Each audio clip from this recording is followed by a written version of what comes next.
В Беларуси ты занималась ивент-агентством. Чем ты здесь, в Польше, сейчас занимаешься? По сути, тем же самым. Я в течение где-то года думала все-таки возвращаться к своей деятельности, потому что, во-первых, и адаптация сама при переезде достаточно сложная, мы все знаем. Плюс были определенные сомнения, будут ли востребованы мои услуги. Понятно, я в Беларуси работала в сфере ивента более 10 лет, в сфере культуры более 20. Я профессиональный организатор мероприятий. Как сказал один мой хороший знакомый, может быть, ты не хочешь возвращаться в ивент, но ивент очень хочет, чтобы ты туда вернулась. У тебя клиенты белорусы? Да, сейчас белорусы. Я спокойно признаю то, что мне не хватает хорошего коммуникативного польского языка, чтобы выходить уже на польского клиента. Хотя я знаю уже по опыту работы здесь, что все-таки белорусы работают выше, лучше. Я думаю, что это все еще впереди. Я думаю, что через знакомство, опять же, какие-то рекомендации уже со стороны поляков, с которыми я работаю, периодически именно подрядчиков из ивент-индустрии. Это все реально, это все возможно, потому что белорусы, они молодцы, они прекрасно работают. Ивенты – это мероприятия, какие-то банкеты, это свадьбы? Частные, корпоративные, да, это свадьбы. В Беларуси одним из основных моих направлений было именно свадьбы, организация свадеб, спортивные мероприятия, естественно, корпоративные мероприятия. Здесь, скажем, разделилось где-то 50/50 на частные, корпоративные. Я занимаюсь организацией корпоративных мероприятий. В основном это, естественно, IT-компании. И, естественно, это частный клиент, это свадьба. Мы понимаем, что люди жениться будут всегда. Это правильно. Жизнь не останавливается, люди женятся. Как здесь, в Польше, белорусам расписаться?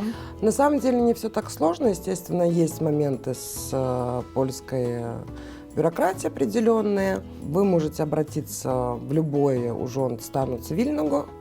Вам объяснят, какой набор документов вы должны предоставить. Есть определенные нюансы, например, вас могут забрать оригинал свидетельства, поэтому лучше, чтобы у вас была копия еще свидетельства из Беларуси. Если какого свидетельства? О рождении. Желательно это делать очень-очень заранее, чтобы выбрать для себя удобное время. Тут нету препятствий, то есть нету такого, что, например, если жених поляк, а невеста белорусская, это проще. То есть процедура практически одна и та же.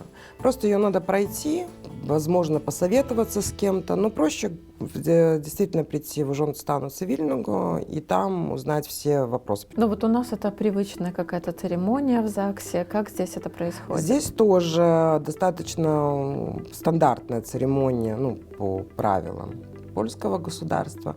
Единственное, что в плане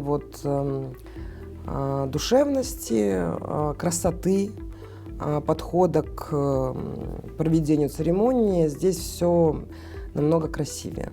Если, например, в Беларуси все-таки свадебные организаторы старались отговорить клиента проводить церемонию в ЗАГСе, потому что, к сожалению, сотрудники белорусских ЗАГСов зачастую не отличаются презентабельным внешним видом, плюс это достаточно нудная и скучная церемония, то здесь все очень красиво. Церемонии, конечно, производят более благоприятное впечатление. И если клиент хочет провести церемонию в день своей свадьбы именно в ужонте, я точно не буду сопротивляться, потому что я понимаю, что это добавит и душевности, и красоты, и какого-то официоза, но такого приятного. И не будет она хуже, чем если делать выездную регистрацию. Пара захотела расписаться, организовать свадебное это мероприятие большое, пригласить гостей, обращаются к тебе. Да. Что ты им можешь предложить здесь, в Польше? Вообще в Европу, в Польшу переехало огромное количество белорусов из ивент-индустрии. Чаще всего на мероприятии у нас работает белорусская команда. Это начиная от фото, видео, ведущего, аренды звука, света. То есть подрядчики все белорусы. Белорусам комфортнее работать, естественно, с белорусами. Только площадка польская, польские банкетные менеджеры. То есть, в принципе, можно закрыть все вопросы именно белорусской командой. Что я предлагаю в первую очередь?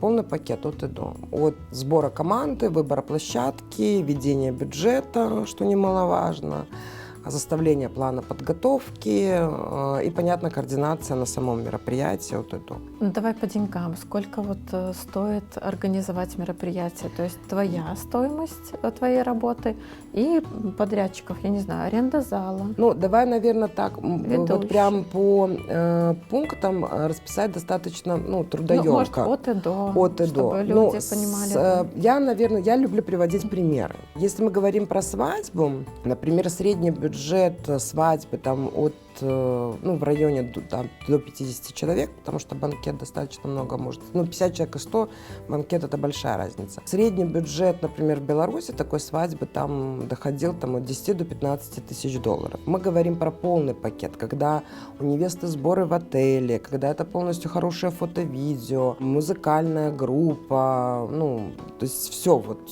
И в конце салют. Кстати, салюты в Варшаве запрещены, такой есть нюанс. В целом можно вписаться в ту же сумму. Просто некоторые пункты, они будут чуть дороже, что-то будет чуть дешевле. То есть в целом можно отрегулировать. Это тоже задача организатора в какой-то степени все-таки вписаться в тот бюджет, который молодожены себе придумали. Вообще любой человек, вот он организует мероприятие, он себе придумал определенный бюджет. Бывают случаи, когда я понимаю, что бюджет, который мне называют, он далек от истины, он меньше. А моя задача объяснить стоимость, почему такая стоимость. Тем более здесь услуги, будем честными, они дороже. И это в какой-то степени правильно. Вот конкретно сказать, я вам сделаю за 5000 евро супер мероприятие, я никогда не берусь, это неправильно. Или я никогда не отвечаю на вопрос, сколько стоит декор. Я же не знаю, что вы хотите. Моя стоимость, такая средняя, это от 3,5 до 4,5 тысяч злотых. Понятно, что если мы говорим о более глобальном, сложном мероприятии, то мы обсуждаем стоимость услуг. Если мы говорим о совсем небольшом мероприятии, опять же, тоже, то есть цены, они, в принципе, обсуждаемы. Я знаю стоимость услуг ивент-агентств польских. Мне же тоже было интересно. Конечно, надо да, анализировать я понимаю, конкурентов. что белорусы где-то занимаются таким демпингом пока еще. Не знаю, насколько это правильно, неправильно, но я точно знаю, что приезжая в Европу, хороший белорусский профессионал из ивент-индустрии не должен оставлять цены, за которые он работал в Беларуси, потому что это несравнимо. И тут еще есть такой наш момент очень важный. Я поняла, что здесь, в Польше, вообще к ивент-индустрии относится как к индустрии. Это индустрия, как во всем мире, это индустрия. А у нас вот очень яркий пример, наверное, отношения к ивенту самому. Когда началась пандемия, ввели какие-то льготы для ресторанов, для турбизнеса, а ивента будто не существует. Хотя я вообще никаких льгот не помню, если да, честно. там были, была какая-то, они были, конечно, достаточно смешные, мы не будем сравнивать с другими странами. Но факт в том, что сама сфера ивента вообще не упоминалась вообще нигде. То есть нас как бы нету. А это люди, это огромные, это очень много людей на самом деле. Это же мы не говорим. Одно мероприятие, вот, чтобы ты понимала, вот свадьба маленькая, пускай, свадьба маленькая, 25 человек. И это мероприятие, если мы берем в целом, вот подрядчик, это же водители, это уборщики, это официанты, обслуживает в районе 50 человек. Представь. Сколько вовлечено вообще людей в эту сферу. А это мы еще про детские праздники не затронули. А это тоже, это серьезно. Люди, которые занимаются профессиональным ивентом, это серьезная работа, очень тяжелый труд во многом. У нас вообще в Беларуси так устроено, что мы работали и работают люди. Сейчас есть возможность заработать. Возьму сейчас эту возможность, потому что завтра ее может не быть. А здесь такого нет. Почему говорят, что, например, те же поляки, они не торгуются? Дорого, они откажутся. Захочешь ты сам предложить дешевле, это твое будет. Тебя никто не будет, давить, уламывать на какие-то скидки. Это будет твое личное решение. И это тебя не унижает. А когда от тебя постоянно требуют скидки, а почему? Слушай, вот сейчас такая тенденция, это уже, наверное, давно, может, лет и 15 даже назад началось, то, что молодые люди, когда собираются жениться, они больше выбирают, например, расписались и поехали куда-то отдохнули. Не вот это застолье, свадьба, да, это как бы уже считается, может быть, не модно и так далее. А вы, кстати, как считаете? Напишите в комментариях, это еще актуально или нет? Замечаешь ли ты это? Ты знаешь, нет.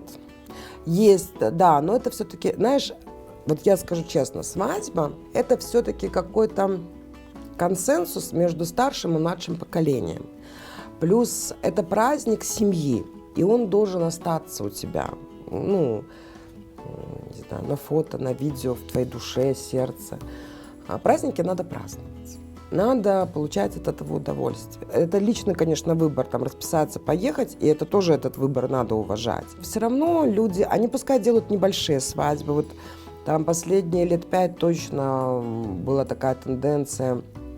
Совсем, у меня были даже свадьбы там на 15 человек. Совсем-совсем близкий круг. Только там родители, братья, сестры, пару друзей. Но они делали просто душевный маленький праздник. Это был даже это как свадебный обед. С одной стороны, ты работаешь для белорусов, которые в эмиграции, Да. очень еще смущенно себя здесь чувствуют, да, в том плане, может, материальном еще, не сильно стали на ноги, не сильно могут себе позволить там 10 тысяч долларов отдать за свадьбу. И с другой стороны, ты организатор, вот на этом просторе люди переезжают, не знают здесь людей по видеопродакшену, по фото, где арендовать зал, да, то есть лучше довериться тебе, ты уже знаешь этот круг людей, организуешь, им предложишь Конечно. разные варианты. То есть здесь такой момент, что вроде бы и белорусы не могут Где-то, себе да, позволить. вроде как бы. Как ты себя вот больше позиционируешь как лакшери такой сегмент, для таких, Нет. для дорогих? Я бы не позиционировала себя совсем лакшери. Я не боюсь разных мероприятий. У меня были разные ситуации. Я делала очень разные мероприятия разного уровня за очень разные сроки. Я не боюсь объемов, масштабов, новых площадок. Ну, то есть это все уже пройдено у меня было. Почему меня рекомендуют? Потому что в итоге получается, что наняв организатора, и заплатив организатору определенную сумму, ты гарантированно экономишь время и деньги. Потому что я точно знаю, где лучше. Я не люблю слово «экономия» в отношении праздника. Это неправильно. Вообще употреблять слово. Давайте сэкономим, да, на свадебном торте. Ну, как-то это странно. Я всегда считаю, что это просто правильное распределение бюджета. Вот это то, чем должен тоже заниматься организатор. Он должен правильно распределить бюджет. Он должен собрать команду из подрядчиков одинакового практически уровня.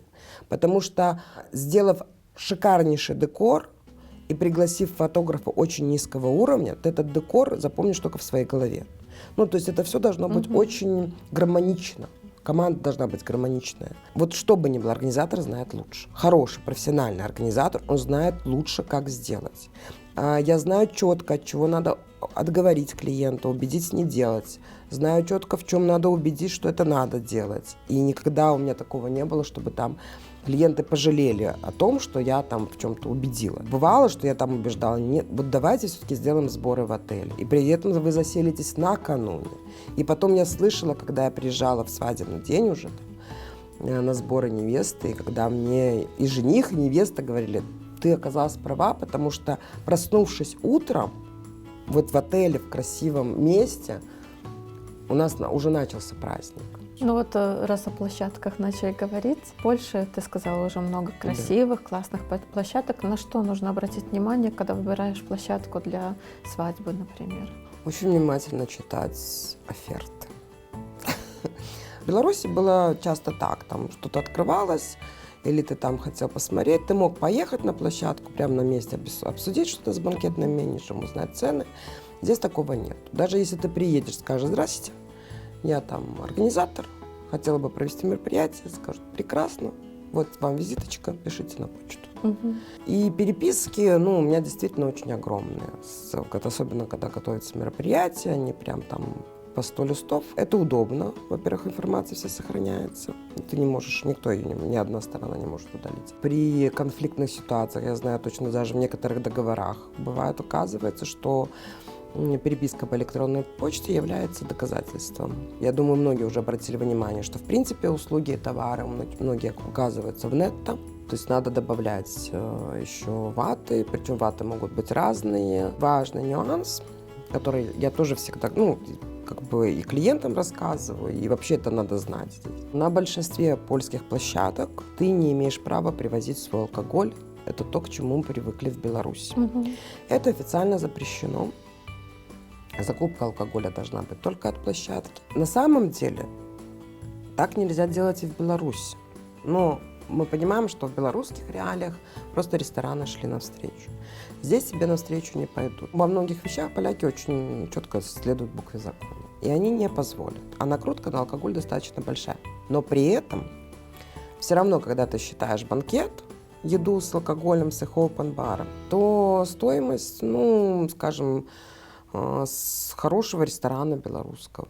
Ну вот о твоей работе с подрядчиками, например, приходит к тебе клиент, ты работаешь официально, клиент тебе оплачивает всю сумму, а ты уже сама рассчитываешься с подрядчиком? Тут 50 на 50, потому что у нас не все подрядчики, которые приехали в Польшу, оформлены еще официально. Я делала даже мероприятие одно вот в октябре прошлого года для ивентеров. И еще планирую делать именно касаемо легализации, каких-то юридических, правовых норм.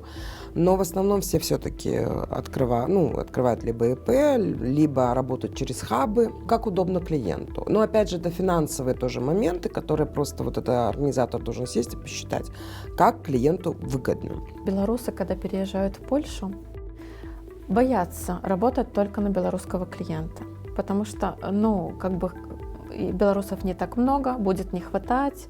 Вот сейчас ты работаешь только на белорусского клиента. Да. Как часто ты можешь взять, сколько ты в месяц можешь взять заказов? Могу много, немного обращаются, Вот, это дорогая. Вот по реальности, сколько в реальности? Реальности, давай, я же сравниваю себя там с Минском, да, и могу сказать, что спокойно можно в месяц брать и до 10 мероприятий, это не проблема большая. Но есть ли такие обращения? Нет, конечно, нету. Это, будем Но сколько честными. реально есть сейчас? Вот? Слушай, вот я тебе прям такую статистику, то есть у меня, например, был ноябрь, там было 5 мероприятий. Вот в марте у меня только одно, например, да. То есть есть какие-то обращения, да, но я же такой человек, у меня пока нет аванса на счету, ничто так и не внушает доверие к людям, как предоплата. Вот. Но тем более я не запускала, я даже, я не делала какой-то такой вот по-белорусскоязычному, я имею в виду там группам, каким-то чатам. Я не раскидывала какую-то рекламу, ничего, пока еще. Ну вот смотри, уже март, у тебя есть какие-то, сейчас начинается сезон свадебный, с мая, наверное, или даже с апреля? Ну, с апреля, да. Ну, пока есть обращения, да. Посмотрим по факту. Вот будет там ноябрь, тогда можно сказать. Я уверена, что в этом году это еще будет такой, знаешь, вот мы пока сели, мы пока пришли в себя, мы пока там выяснили, что у нас с работой, если мы говорим про свадьбы. А скорее это все будет уже то есть, грубо говоря, я сейчас себе зарабатываю здесь в диаспоре в определенную репутацию, которая будет играть мне там уже через год. Вот. А именно не буду даже скромничать из опытных организаторов свадебных, которые в Польше, я на данный момент одна. Это я знаю точно. Ну вот что бы ты посоветовала нашим зрителям, белорусам, которые переезжают и хотят открыть бизнес, открывать сразу, взять паузу, выучить язык, с чего вообще начинать? Знаешь, все, конечно, каждая история, она индивидуальна. Если вы любите свое дело, значит, его надо начинать делать. Если это ваше любимое дело, если вы этим занимались в Беларуси, пробуйте. Никакой языковой барьер никому, Маша, не помешает. Если ты хочешь делать что-то, ты будешь это делать. Если человек хочет работать, он будет работать. Все равно будут трудности, надо это понимать. В любой стране, я считаю, неважно, мы не берем Беларусь, потому что вообще если ты будешь не просто работать, а пахать, а это придется в собственном бизнесе делать, ты пробьешься и добьешься. Если вы работали в определенной сфере, у вас был собственный бизнес, Возможно, найти здесь кого-то, какие-то польские там предприятия, компании, там, не знаю, фирмы, которые работают в этой же сфере, и пойти у них поработать, ну, даже на самой небольшой должности. У меня просто такой яркий пример с одним из подрядчиков из ивент-сферы, у которого была своя компания, он релоцировался сейчас уже как бы. Но когда он только въехал в Польшу, он пошел работать просто техником. Человек, который владеет, ну, по сути, своей компанией.